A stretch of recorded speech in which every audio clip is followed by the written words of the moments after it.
B pharm करने के बाद कौन सा कोर्स आपके लिए बेस्ट है। मैं आज यहाँ पे करियर अपॉर्चुनिटी की बात नहीं करूंगी, मैं बात करूंगी कि बी फार्म करने के बाद अगर आप हायर एजुकेशन की साइड जाना चाहते हैं, हायर स्टडी की साइड जाना चाहते हैं, तो उसके लिए कौन सा कोर्स सबसे अच्छा रहेगा। अगर आप इंडिया में रह के करना चाहते हैं तो कौन सा कोर्स आपके लिए बेस्ट रहेगा, अगर आप फॉरेन कंट्री में जाके करना चाहते हैं तो आपके लिए क्या बेस्ट रहेगा, सारी चीजें आज के इस वीडियो में मैं आपको कंप्लीटली डिटेल में समझाऊंगी। Hey everyone, this is Sakshi Rajput and welcome to SB pharmacy.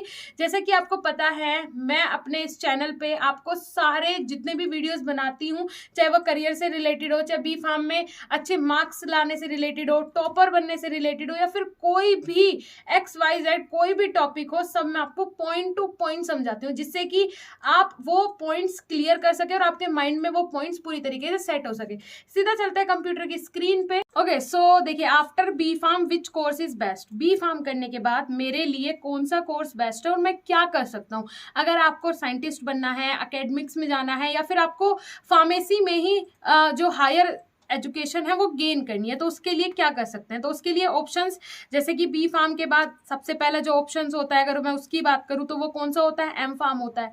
B farm किया, उसके बाद एम फार्म करते हैं। कितने परसेंट स्टूडेंट एम फार्म करते हैं बी फार्म के बाद? 80% स्टूडेंट अगर बी फार्म के बाद वो मास्टर्स की साइड जाते हैं तो वो एम फार्म ही करते हैं।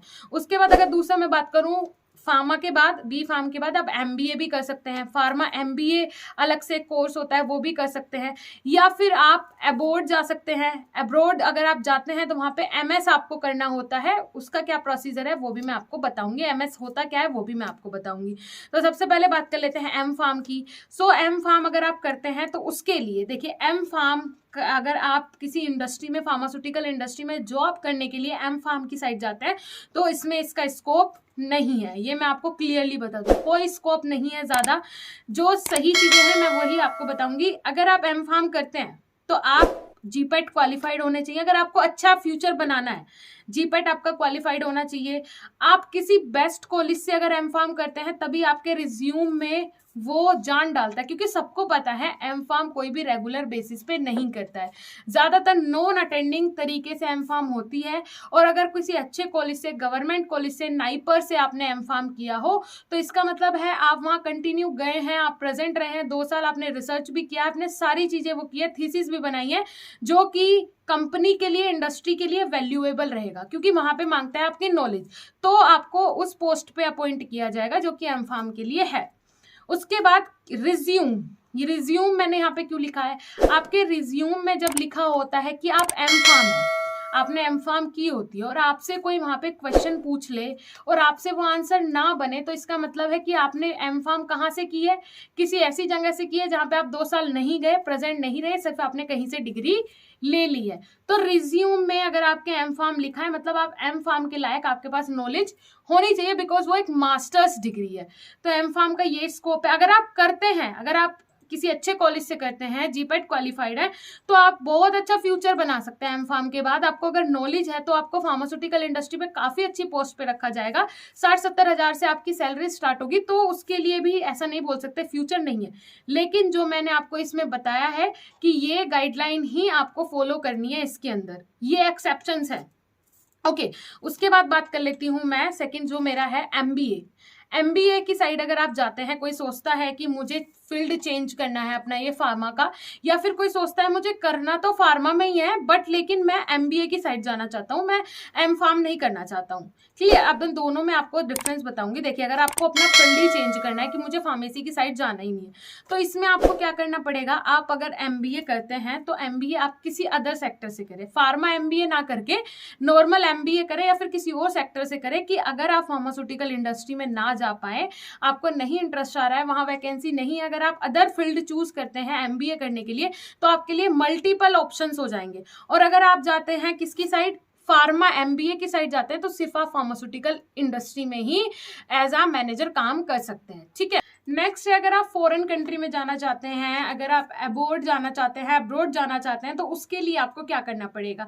देखिए, जैसे कि अगर मैं बात करूं Australia, UK, USA, Canada, Germany, अगर आप इन सभी कंट्रीज में बी फार्मेसी आपने इंडिया से की है और इन सब कंट्रीज में आप अपना फ्यूचर बनाना चाहते हैं, तो आपको क्या करना पड़ेगा, वो सारी चीजें मैं आपको बता देती हूँ। देखिए, सबसे पहले तो आपको 2 साल का MS करना पड़ेगा। MS का मतलब क्या होता है, MS का मतलब होता है मास्टर ऑफ साइंस। आपको अगर आप दूसरी कंट्री में जाते हैं तो वो यहाँ की जो बी फार्म की डिग्री है वो वहाँ पे मान्य नहीं होगी जब तक आप ये 2 साल का कोर्स नहीं करेंगे। ये 2 साल का कोर्स अगर मैं बात करूँ कनाडा जैसी कंट्री में अगर आप करते हैं तो इसके लिए लगेंगे आपके 20 लाख रुपए, कम से कम 20 लाख रुपए आपको वहाँ पे इन्वेस्ट करने पड़ेंगे। उसके बाद ही आप यहाँ पे एज अ फार्मासिस्ट काम कर सकते हैं फॉरेन में। तो ये है फॉरेन में जाके बी फार्म के बाद अगर आप बी फार्मेसी इंडिया से करें तो फॉरेन में आप अपना जो फ्यूचर है वो कैसे बना सकते हैं। अब साथ ही साथ अब जाने का कैसे है, जाने के लिए भी आपको 2 टेस्ट पहले क्वालिफाई करने पड़ेंगे, ठीक है, जिनमें से एक आइलेट्स है, एक और टेस्ट है। ये 2 टेस्ट आप क्वालिफाई करेंगे तब आपको वहां जाने को मिलेगा एज अ फार्मासिस्ट। फिर आप वहां जाते हैं, 2 साल आप MS करते हैं, उसके बाद ही आपको वहां पे अपना फ्यूचर बनाने का मौका मिलेगा। तो ये स्कोप है फॉरेन कंट्री में। अगर आप MS करना चाहते हैं फॉरेन कंट्री से, हायर स्टडी करना चाहते हैं बी फार्म के बाद, तो उसके लिए आपको कम से कम 15 से 20 लाख रुपए, 20 लाख रुपए इजीली कनाडा USA जैसी कंट्रीज में है, बाकी 15 लाख में भी बहुत सारी कंट्रीज में हो जाता है। क्लियर हुआ? सो ये है आपका कंप्लीट जो मैंने बताया है आपको कि इस तरीके से आप फ्यूचर बना सकते हैं। हायर स्टडीज़ की साइड अगर आप जाना चाहते हैं तो यही स्कोप है। बी फार्म के बाद M फार्म कीजिए, MBA कीजिए, या फिर आप अगर फॉरेन कंट्री में जाके अपना फ्यूचर बनाना चाहते हैं तो उसके ये मेथड्स हैं। अगर आप इन तीनों टॉपिक का ब्रॉड वीडियो चाहते हैं तो वो भी मुझे बताइएगा, वो भी मैं ज़रूर बना दूंगी। अदरवाइज मेरे हिसाब से इतनी इन्फॉर्मेशन आपके लिए काफ़ी है। अब आप खुद डिसाइड कर सकते हैं कि आपको बी फार्म के बाद क्या करना है। मिलेंगे नेक्स्ट इंफॉर्मेटिव वीडियो के साथ। उससे पहले मैं आपको बता दूं, अगर आप बी फार्म के स्टूडेंट हैं ना तो हमारी एप्लीकेशन पे आपको कंप्लीट गाइडेंस प्रोवाइड करवाई जाती है बी फार्मेसी की, जहां पे हम आपको कंप्लीट सेमेस्टर के कोर्सेज भी प्रोवाइड करवाते हैं। जाके जरूर विजिट करें, लिंक नीचे डिस्क्रिप्शन बॉक्स में है, प्ले स्टोर से डाउनलोड करें BSP फार्मेसी ऐप। साथ ही साथ मैं आपको बता दूं कि अगर आप बी फार्म के स्टूडेंट है तो हमारा चैनल आपके लिए बेस्ट है। इस चैनल पे जो आपको जानकारी मिलने वाली है वो बिल्कुल सटीक होगी और बिल्कुल सही होगी। तो चैनल को सब्सक्राइब जरूर कीजिएगा, ज्यादा लोगों तक शेयर कीजिएगा, जिससे कि फार्मा के सभी स्टूडेंट तक हमारा ये वीडियो पहुंच सके। लास्ट में मैं ये बोलूंगी, हमारे चैनल को विजिट करने के लिए, इस वीडियो को अंत तक देखने के लिए आप सभी का तहे दिल से बहुत बहुत धन्यवाद। Thank you so much.